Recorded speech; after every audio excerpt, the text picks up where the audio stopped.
The opinions expressed on the Larry and Charlie Show do not necessarily represent those of KJ Place, its owners, or its employees.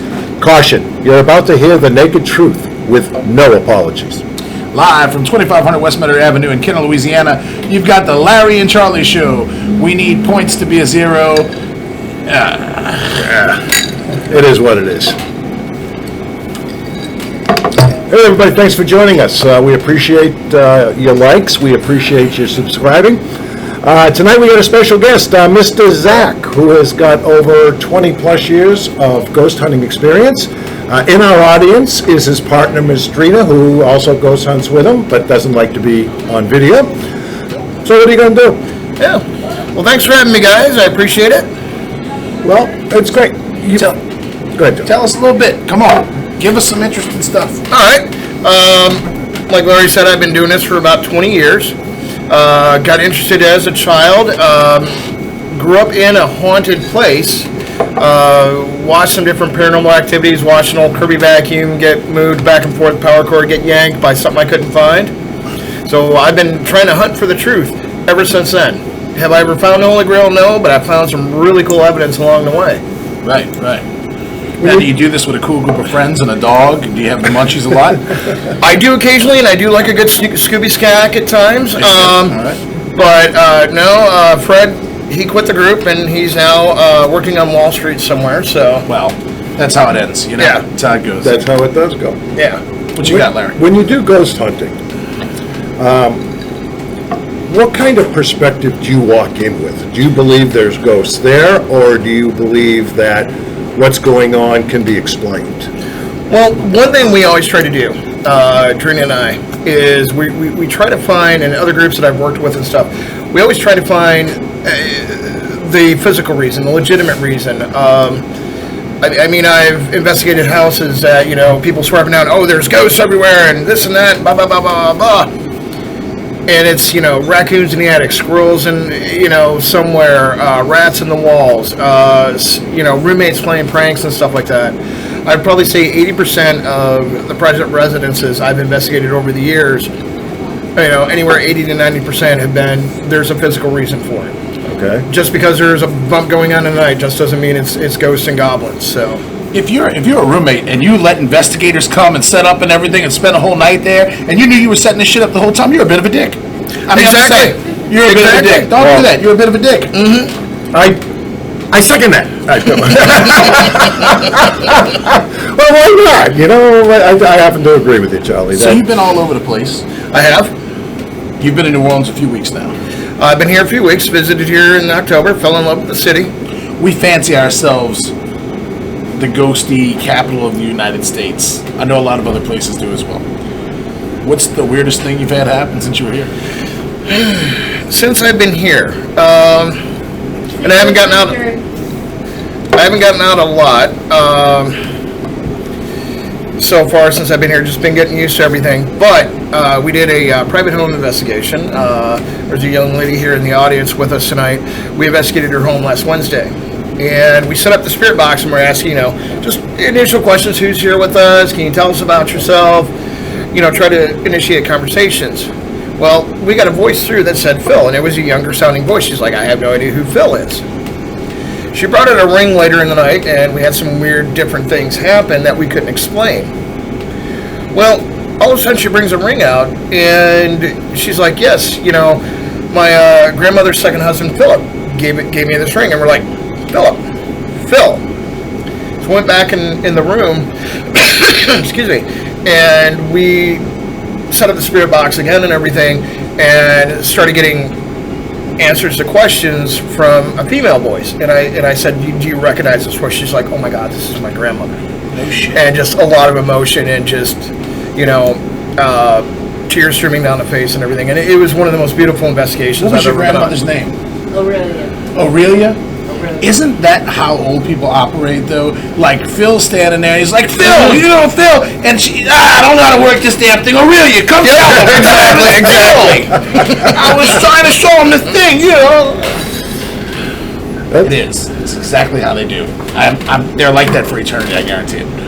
Yeah. Now, when you use the spirit box, that's a tool of which you it's electronic, and you talk, and then if something answers, you catch it on tape, but you don't see anything, right? Most No, times. 99% of the time you don't.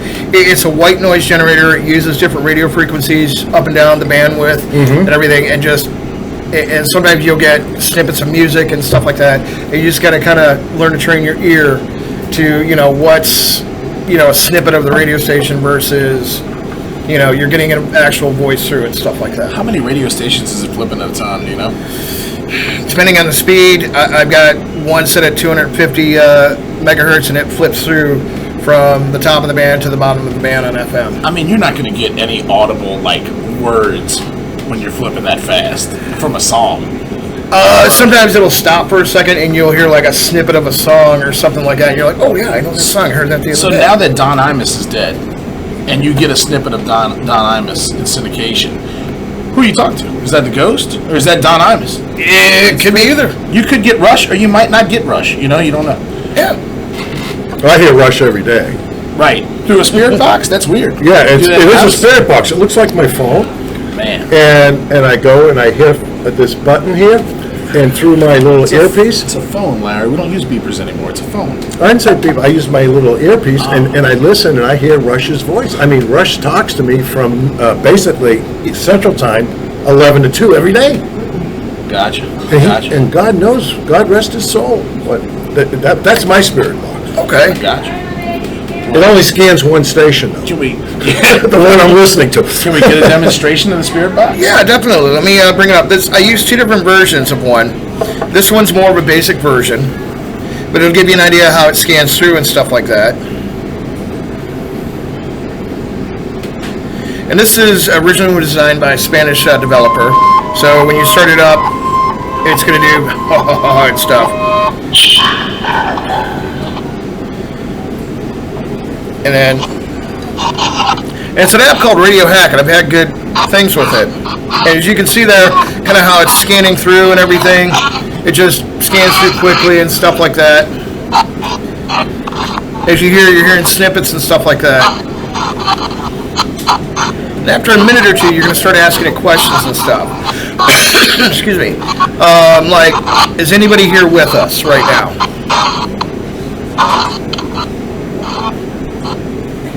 I heard something.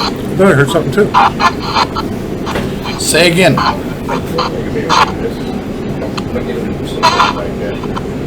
Did you say me?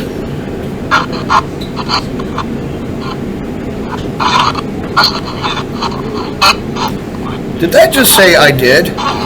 Thought it did, but it's hard to tell. All right. Larry, you told me earlier you've never had a paranormal experience. Not one. Give it a try and see if you can get somebody to talk to you. Okay, is there anybody in the spirit world who would like to just drop in and have a little conversation with me? Because I would be fascinated to learn and to understand what's happening. Say Larry.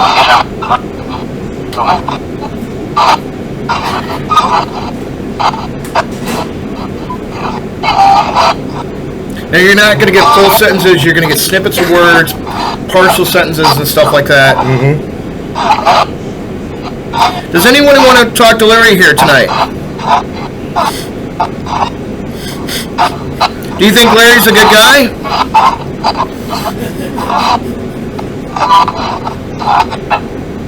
I do. Who are you?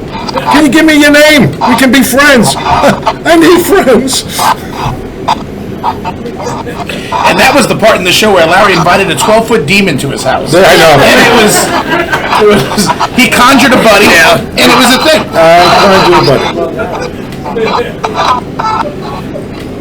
Well, that's fascinating. I still don't know if I had a paranormal experience or not, but that we'll consider it possible. If we would have recorded that and played it back, I think we would have found one or two things. I could have Probably. sworn I heard I do. Yeah. Okay. And then the earlier one, it sounded audible. It went longer than a switch between a radio station. I don't know what that was. Yeah. Okay. But as you saw how the bandwidth changes and everything, so, and that's the basic principle behind it, white noise generator. Right. It allows it to gather energy and stuff to be able to say something again. It's rare to get a full sentence and conversation and everything like Now, that. do you use night vision cameras and things like that? Do you have those kind of? I have that done in kind the of past, equipment? have that, the K2 meters, Okay. which will check for electromagnetic, but you're also going to be careful too in some locations. You know, you get right next to, you know, let's say up here, this track lighting above us and stuff like that. It's going to have a higher electromagnetic. And it's going to throw off the readings and stuff. But let's say you're outside in the middle of the parking lot here, Yeah. and all of a sudden it lights up to, you know, top end and everything. You got to find out. You're going to look for the physical explanation first, and then you're going to go, okay, I'm not able to debunk it. What is this then? And that's when you start looking into the realms of the Yeah, paranormal. I went to St. Augustine Lighthouse with my daughter and my wife, and we went to tour that. And you know, I throw money away, so I rented a K2 meter. So we spent a long time there. First, they give us the tour and they tell us about all this stuff, and then we're on our own. And I had the K2 meter all night. I'm kind of watching it, and I said to him, I'm going to go off by myself. I'm going to go sit. And I had the K2 meter. It was the only light in the room. And I'm asking him, anybody here? Can anybody talk to me? I understand that the lighthouse is haunted. You know, can you demonstrate to me or something? K2 meter never moved once. and I spent like $25 to rent the damn thing for 3 hours. So anyways. We were at Evergreen Plantation during the filming of a movie, and we captured a lot of good EVPs and stuff. They filmed Skeleton Key there, and Abraham Lincoln Vampire Hunter, and a couple Oh, other things. okay. Oh, great But movie. They've got a lot of preserved slave cabins, and we were out there, you know, taking EVPs. And then a friend of mine, he thought he was possessed for a while, even a little bit afterward, but he was on a lot of drugs too. Oh, okay. So, you know, Debunked. neither here nor there. But he may have actually been possessed. We're not sure. Yeah, it was debunked. Now, Larry, I did, you know, because you told me you've never had a paranormal experience before. I did bring an EVP for you. This is from about 10 years ago at a cemetery in Michigan called Thayer. It's got a lot of reports of dark demonic things that go through the cemetery and everything like that. Personal experience I've had, vehicle was parked in the middle. The team I was with at the time, the keys were sitting on the hood. We're all a good 50, 60 feet away. All of a sudden we hear beep, beep, beep. And then we're all like, our heads all snapped around going, okay, is there something in the cemetery? We get closer to the vehicle. We're about 20 feet away. Couldn't see anybody. It was wide open field. No way anybody. And there was not a spare set of keys the investigator had in her pocket or anything. All of a sudden, we said, you know, is there people here watching us right now? Beep, beep, beep. Wow. So the horn answered back to us. So it's an interesting cemetery. You know, some people say, you know, 3 knocks, 3 beeps, stuff like that. Right. It's a demonic response to the Trinity. You know, God, the Son, and the Holy Spirit, and it's supposed to be mocking it. Now you're going to have to hold these EVPs up really close to the Yep. microphone. All right. Now this is another one. Just captured. Wasn't expecting it. Let me get this up here. All right. Now the first voice you're going to hear is the EVP itself. What's that? Now you hear another voice in the background, and you hear somebody say, "What's that?" That's me. That sounded like a really audible "get out" to me. Yeah, we'll that play it was once fun. more for you. Now that's super audible. What's that? Yeah. We're Now, happy right with there, so you I being there. can't say for sure that wasn't Drina on the other side of the car going, "Get out! It's time to do the thing." We're going, but it sounded pretty ghoulish to me. Yeah, I mean, I watch. My wife and I have watched ghost shows now since they come on. It's been, what, 20 years? Mm-hmm. Because the first one was Ghost Hunters. Jason Hawes, and who was the other guy? Who was the guy with Jason? Zach. Zach. No. Drina, who was Jason's partner? First The little Ghost guy. Hunter. Not Steve, but the guy, Grant. Grant. I apologize, Grant. Doesn't mean you weren't important. I just couldn't think of your name. But when Jason and Grant, when their show came on, I found it fascinating. Again, I'm a total skeptic because I've never had any experience or anything I couldn't explain. But watching them, they also did a lot of stuff of which they'd hear something and they go find out it's the wind or the windows. Yeah, they did a lot of debunking. That was the good part about the show. They debunked 90% of what they said, but then they still got stuff that I never could explain. I remember one episode, Grant got his shirt pulled. He was wearing a hoodie, and it got pulled, and they had a side view of it, and you could see it being pulled, but there's nobody pulling it. It just looked strange. I remember another episode, they walked into a room, and there was against the wall, there was a plank of wood with all kinds of bricks, and they're standing there as they're filming it. The entire thing gets flown over, and I couldn't explain that either. But it's really what's represented in the TV shows based off of your experience. My experience, some of them, Ghost Hunters was one of the best when they were just themselves, and then they had other competitors. Zach and his crew. There was different, there was a whole bunch of ghost encounters, celebrity ghost stories, and everything. And it's TV, it's Hollywood, it's Netflix, any of the streaming services and stuff. And you got to capture the viewer, because all of a sudden it went from just Ghost Hunters, Jason and Grant, to there's 20 different shows on every night. So they're going to add some stuff. And sometimes, honestly, watching some of them, it's fun to watch. But some of them really embellish things. Zach's always, oh, what happened? Oh, what happened? And it's like, it's dust. Go away. We were talking about it earlier. What pisses me off with Zach is, Zach says, hey, he grabs the big bald-headed guy and he says, look, because you're afraid, we're going to put you down in the basement. I never see Zach go anywhere in any dark place and get locked in by himself. Right. Zach is always orchestrating this deal, and I have a sneaking suspicion that Zach is afraid to go in these dark places and get locked in. Oh, yeah. Whereas the other guy does it every time. He screams a lot. He does scream a lot, and sometimes he peed on himself once, but other than that, he handles that shit like a man. Aaron's like the ultimate bait. Myself, going on ghost hunts and everything, I'm like, yes, lock me in here, lock me in there, put me down in the basement. Yes, so I need to be locked in the tower. I'm good. Now, do you have anxiety when you do that? Do you have fear? Or, yeah. Okay, so... Because I don't know always what the location is. Investigating as best I can before doing that, but it's like, all right, let me take the next step and let me get locked in. Okay, now when you have the heightened anxiety and fear, your senses are, obviously full alert. Is it possible that the brain creates some things because of that? Oh, yeah. That doesn't exist, but it's just like you swear you heard that.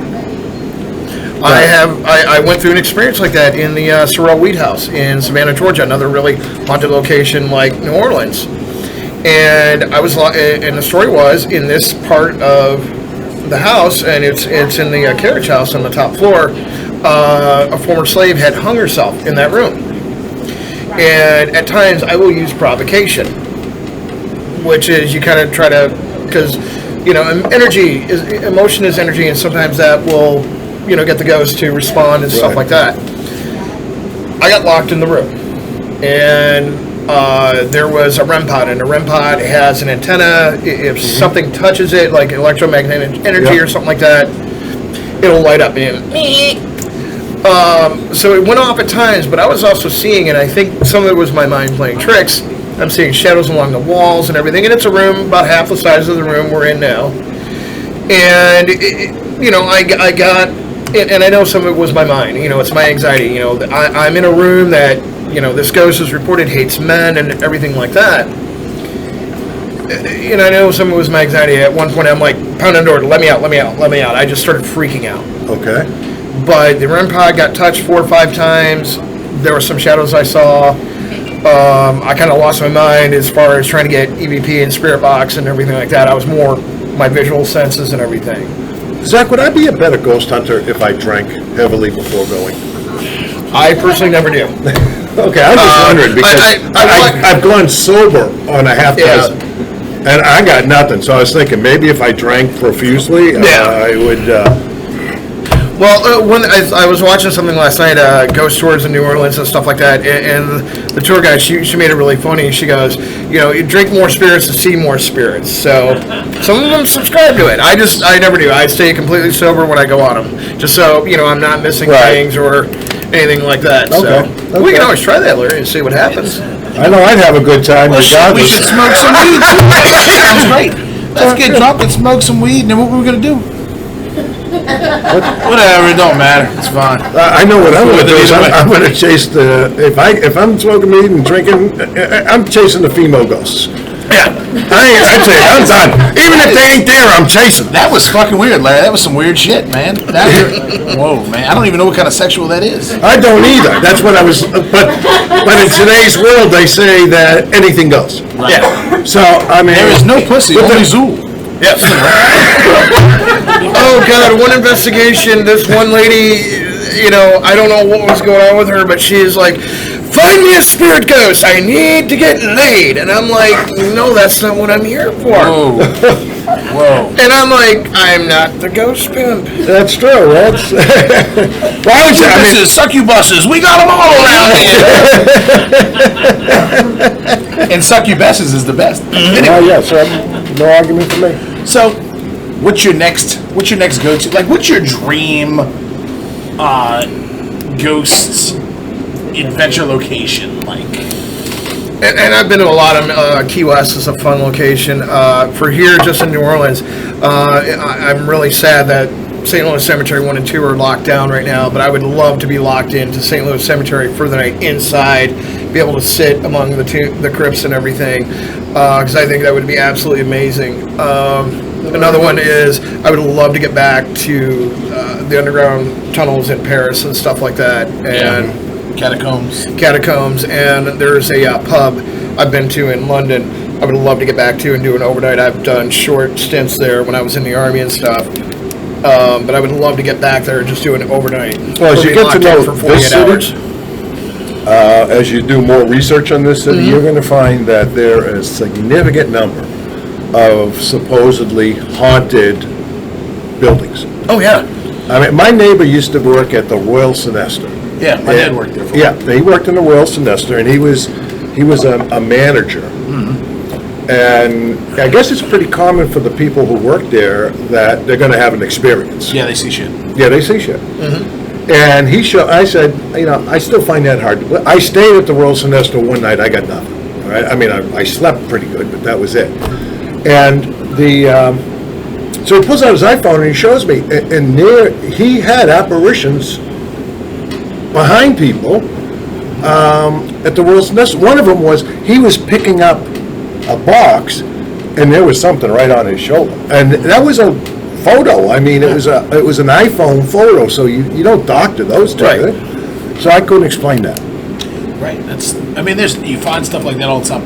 I wanted to ask you, have you checked out, because this is the generic go-to New Orleans, you're going to be here for 2 days, and you want to see a ghost, have you been to Lafitte's Blacksmith Shop? I have not yet. Neither the time I was here before or this time, but I really would like to go just to check it out for the history of it. Let's go, man. I'll take All you. right. All right. And then we can go stand right outside the bars at the cemetery since it's locked, and we can look at Dominic Yu, who owned the Blacksmith Shop's grave. He's right there. We could probably hear him if we had the box going live. Oh, I'm all for that. Get the video camera on that Right. tripod, take photos in and everything. Because I know with Lafitte's, he supposedly, killed the guard that was trying to rip him off. Right. And said, hey, for all of eternity, you're cursed to guard my treasure. And supposedly you can get a photo of the pirate he supposedly killed face in the fireplace. And I've been wanting to get that done. There's another fascinating place. It's up in St. Francisville, which is north of Baton Rouge, called the Myrtles. You've heard of the Myrtles? I've heard of the Myrtles. Now, the Myrtles, a lot of shows have gone to the Myrtles, and they've actually had experiences that they can't explain. They're all trying to see Chloe. They're all trying to see Chloe, and I've been to the Myrtles, and again, ditto, nothing. But spend a night in the Myrtles. You could actually ask for the most haunted room, and if it's available, they'll give it to you. But I don't know. Here's the thing with the Myrtles for me. You've spent some time in Southeast Louisiana now. You've been living down in Southeast Louisiana for a while. I've been here my whole life. I've gone other places, and it was a breath of fresh air. The humidity in southeast Louisiana hits you like this when you walk out the front door. Now, there's a place called the Yellow Fever Room at the Myrtles, and you can sleep there, and they say you get very warm and almost feel feverish. And they don't have air conditioning.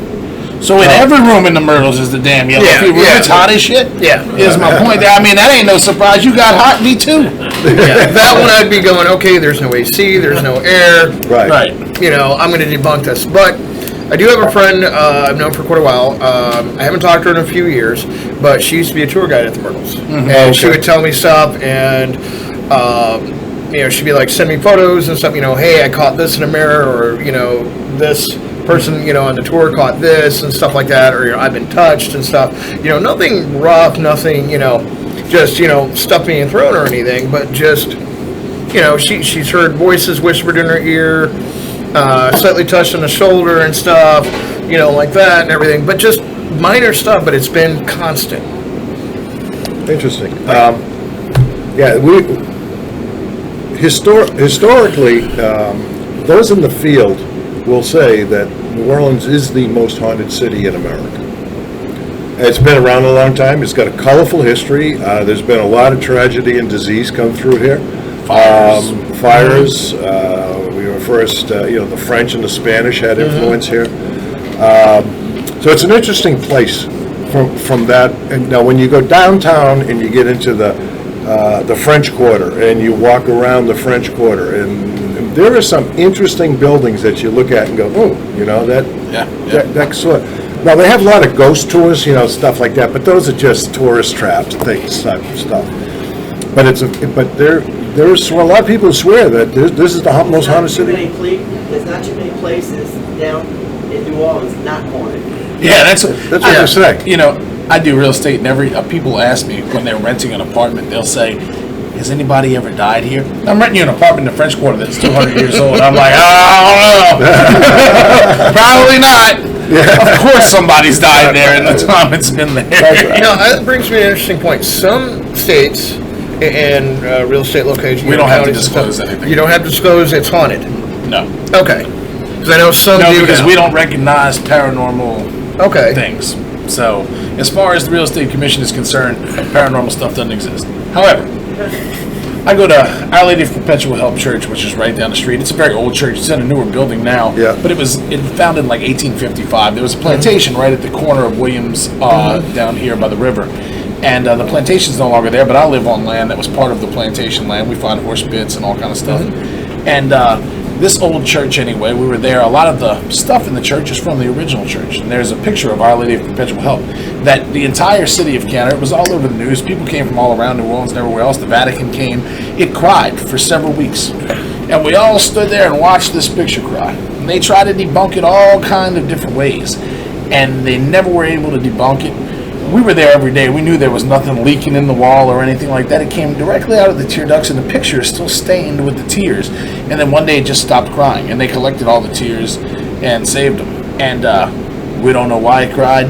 We don't know how it was crying, but it was. And we all saw, I mean, hundreds and hundreds of people. And Kenner's kind of like a small town, you know. Even though it's the 5th largest city in Louisiana, it's kind of a small town, and everybody saw this picture cry, you know. Yeah. So after seeing that face to face, and going back several times, day after day, I'll take a shot at just about anything. You know, you can't. And then the other day, the Pentagon says, you know, we got UFOs and we're not sure what they are. So right now, I'm kind of in between. I'm like, yeah, all right, cool, I'll take it. You know what you got. I'm a skeptic, but I'm also open. Do you know? Is that possible? Yeah. I mean, I have a hard time believing, but I'm also open to it. My faith tells me that we don't die, we cross. That is the holy grail to me of questions in life. All questions I guess are always somehow looking for that circuitous route to find that answer. And that's why I got interested in the paranormal and ghost hunting, was because, let's face it, okay, I can't say 20 years from now with any confidence like I could 20 years ago. Oh yeah, you're at the 2-minute warning and goal line. No, let's not. Let's just say let's just say that I'm approaching the red zone. Okay, I'm outside the 20, but I'm getting closer every day. And so I'm going to have to, face that. He thinks he's outside too. Yeah, I know. Who knows? So, If I cry on camera, would that be? Collect the tears. wouldn't it be easy to be a daredevil though if you knew like you could be Evil Knievel if you knew it was good when you died, like. Even if you knew like nothing happened when you died, you could still there's no fear there. Like what's going to happen. As a you ghost don't know what's hunter, going to happen. Yeah. As a ghost hunter, do you have any doubts that we cross over, that there is some form of our consciousness and existence on the other side? As much as I've seen over the years and experienced myself personally and everything like that, I have zero doubts something is out there. What it is, I couldn't even begin to tell you. Every religion has different opinions. People have different opinions Right. and everything. But just for me, I had a full apparition hug me at one point. I watched it walk out from behind a tree. A second later, it's behind me and hugged me, and I'm watching my breath on an 85-degree humid night. There is something out there. And these are what I'm finding evidence on, and I'm never going to say I have 100% proof that there is the afterlife. I haven't seen that 100% proof yet, but there is something out there, and I don't doubt there is some kind of afterlife. What it is, we don't know yet. At least I don't know yet. Okay, that's fair. That's fair. Because that would be, that is the reason that I've always been fascinated by it. It's funny that every religion sees something. As far as paranormal activity, every religion, no matter what you believe in, everybody believes there's an afterlife and everybody sees something. You know what I mean? There's ghost stories in every continent, in every town of every country in the world. And it's crazy to think that you're too much of an intellectual if you believe that there's nothing on the other side because you're not paying attention to the science. All right. And now it could be Mahatma Gandhi, and you're all stuck in a giant thing, and you stick your head up like whack-a-mole, and he goes, "Who has the power now, motherfucker?" But it's something. It's something. There's something there. My faith tells me there's no doubt, but my rational side still needs proof. Right. Because faith is blind. Right. Okay, but we're blessed with a rational side, an intellect that makes us question everything. Right. That's what makes us unique to this whole planet. Is there's no other species that has a rational intellect. Now we're not using it all that well lately, if you ask me. Swimming in a toilet, people, is not rational intellect. Wake up! That's the drugs that made my buddy think he was possessed. It's the same thing. Same it's thing. fine. Yeah, okay, same thing. Where are we at on time? Coming up on 33. Give me your best story. Best one. God, I've got so many good ones. Shit your pants at midnight, and you had shit talking on the thing. Come on. All right, so I talked about the story where my mind was being played with a little bit, but the REM pod was going, this is the Sorrel Weed House. So after I got let out of the room, I'm still up there investigating top floor of the carriage house. Drina and the two other investigators are in the room, and you hear them talking and everything. There's security footage rolling for this. All of a sudden, I get pushed forward. You see on the security footage, I don't pull my leg out to brace myself. I get launched forward, and it felt like something, pushed me hard, top of my shoulders. Put my hand out, braced it, broke my hand. So Drina's making sure I'm okay. The other two investigators, are you okay? We have an EVP running, or she had an EVP running, or one of them did. We checked it later, and could account for her voice, could account for my voice. I'm laughing. I'm like Dan Aykroyd in Ghostbusters. Oh my God, you've touched the ethereal plane. And the other two investigators, you can hear their voices, and one of the guys, he was French, so he had a very heavy accent, but you could tell his voice, his girlfriend's voice. And then there was a fifth voice. There was a woman laughing. And I'm sitting there going, I think I broke my hand. It's you know, and she's laughing. She thought it was funny as shit. She did. And like I said, when I was in the room and locked in the room by myself, I used provocation. So Maybe you shouldn't have called her those names. I shouldn't have. Bad decision. But yeah, and it was, and I wanted to see, because sometimes provocation can be used to bring out more, and she got even with me. She proved she didn't like men. Let me do this. We got an audience out here tonight. Yeah. Are there any questions by anybody that, that I'm just offering the floor right now? If you have a question about the paranormal, please, yes. No, but Zach, if you ever do a tour, I mean, if you do something, I'd love to go with you. I'd like to be involved. Yeah, definitely. We'll have to get together. I gave you my numbers. Let's get together and see what we can find and stuff like that. Awesome. And if you have a place that you want Zach to investigate, and you can get him in, just let us know in the email, and we'll get to Zach, and maybe we can make that happen. Just LarryCharlieShow@gmail.com. We'll be glad to pass it on. Yeah, and just let me say, if it's private homeowners and you're worried, you just want things to be checked out and everything, I know I've made some jokes, but generally the policy for Haunt Works, that's my girlfriend Trina and I, we don't ever post evidence online or anything online, just, in a bad way or anything, unless the homeowner gives us permission to be able to talk about it publicly. We just never reveal private investigations. One of the homeowners is here in the audience tonight, and she gave permission for the show to say, hey, you can talk about me on the investigation and stuff like that. So, Terrific. One more thing. I need to know this one thing before we get done with this. Mm-hmm. Now, the old lady pushed you. yep. Do you believe in demons? Yes. Have you encountered a demon? Yes. What you got on that? I've had several encounters with dark demonic things. The EVP I played earlier, that's obviously a dark voice saying, get out. I've seen the red eyes, the shadows and stuff like that. I've gotten into situations where it's like, I'm wondering if I'm going to die in this or not. Yeah. I've attended 4 different exorcisms in my lifetime, being a consultant. And 3 of them, various mental issues and stuff like that. One was, later diagnosed with multiple personalities. The 4th one, this was 20 years ago. Early internet and everything like that. You couldn't do the full, background checks and everyone get, all the information, social mine them and stuff like that. She said something, she was having a fit, was on the floor of the priest's, holy water and stuff like that and everything.